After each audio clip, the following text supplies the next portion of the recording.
Hi, I wanted to talk a little bit about social interaction, groups and organizations as well, and maybe a little bit of socialization. Wrapping up talking about social interaction, an important theory that we would use in social interaction and to analyze social interaction is a symbolic interactionist theory. The theory is essentially a way to look at day-to-day and small-scale interactions. Now, it certainly looks for patterns of behavior that would occur over many different types of interactions. And it does ask some questions like, why do these patterns exist? But symbolic interactionist theory is somewhat limited. It's centered on small. It looks at the small picture. Instead, when we turn to groups and organizations, we're looking at a big picture. So we're talking about bigger aspects, bigger groups of people, organizations, and of course society as a whole. And we have some readings this week that are that are specifically about society. And I wanted to talk a little bit about each of them. One of the first readings is the Manifesto of the Communist Party. And just to preface, the things I'm going to talk about in regards to groups and organizations is about things that unite people.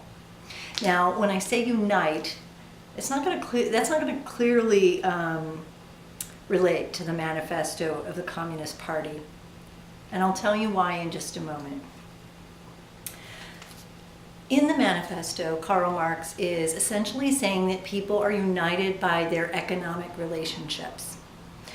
If you've read the Manifesto of the Communist Party, then you understand that he's talking about the bourgeoisie as well as the proletariat.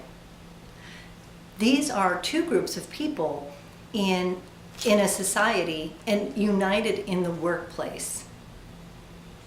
And Marx focuses essentially only on economic relationships in his work. He does not look at other types of relationships.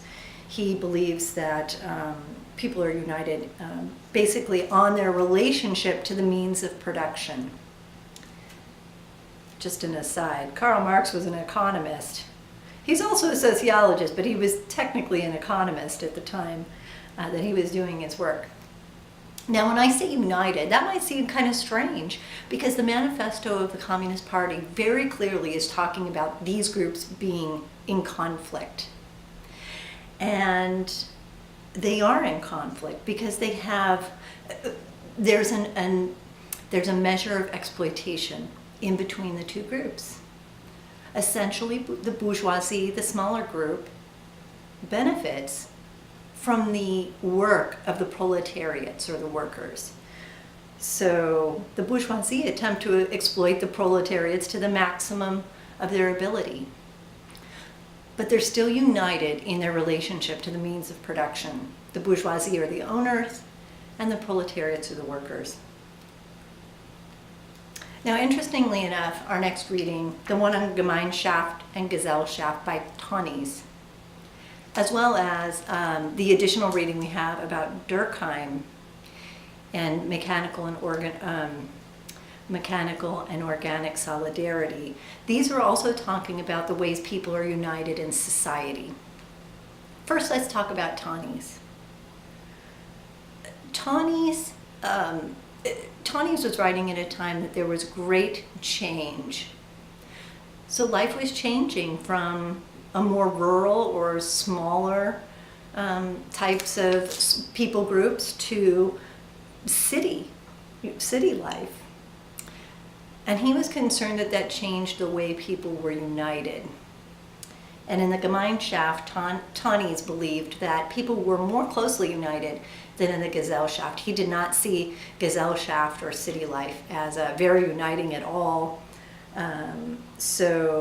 He certainly favored Gemeinschaft. So for Emil Durkheim, Emil Durkheim also used concepts to talk about solidarity in societies, specifically the terms mechanical solidarity and organic solidarity. Now, in Durkheim's view, people are united by their division of labor, and in a mechanical solidarity, people are pretty much all doing the same thing. They have shared experiences. In a society that has mechanical solidarity, people probably they have shared experiences because they're all doing the same kind of tasks in terms of whatever their daily lives or lifestyle require. Most likely, probably sustenance style activities. Now, in organic solidarity, Durkheim believed that because of the division of labor and because of specialization of tasks, people were well united because they relied on one another.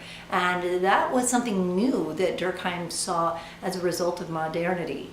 Now, very different, Durkheim and Tauny's approach is very different. Tauny's had felt as though this loss, the loss of the Gemeinschaft, was a saddening experience. Whereas Durkheim, in fact, believed that the transition to organic solidarity was in fact beneficial for society. He saw that as a good thing. So I want to talk briefly about,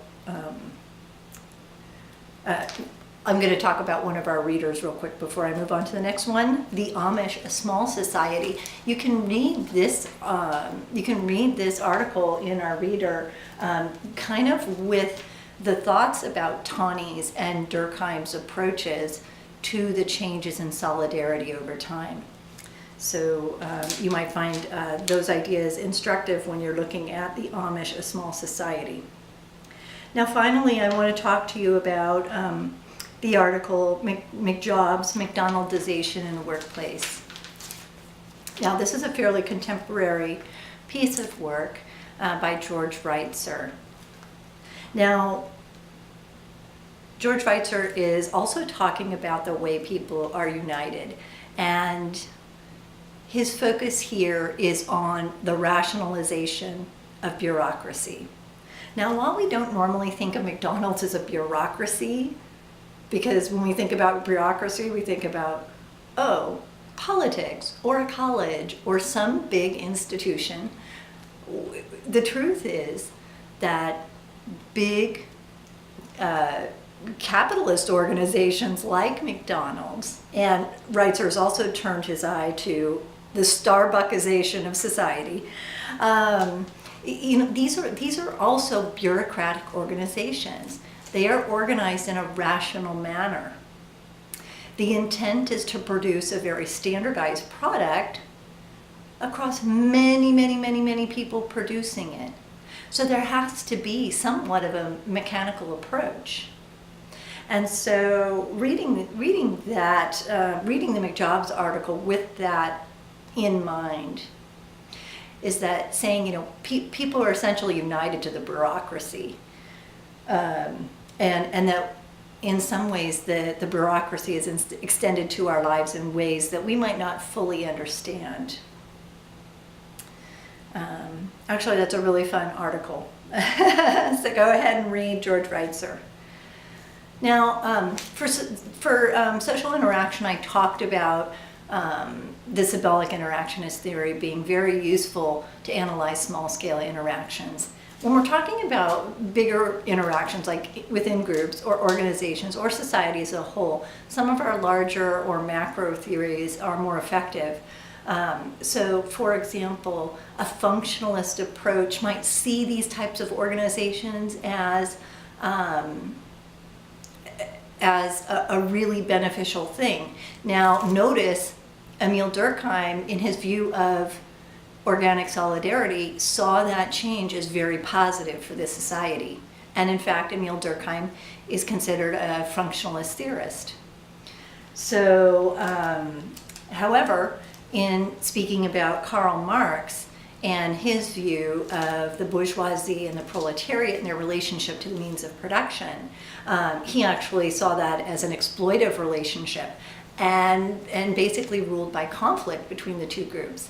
And Karl Marx is considered kind of the leader in the idea of the social conflict theory. And interestingly, George Reitzer, who is, well, he's a modern sociologist, but he's studied theory exhaustively. His work is very much related to Max Weber. And if you recall, I've talked about Max Weber as, I would characterize him more as a social conflict theorist. Then your book has a tendency to somewhat suggest that he's a symbolic interactionist.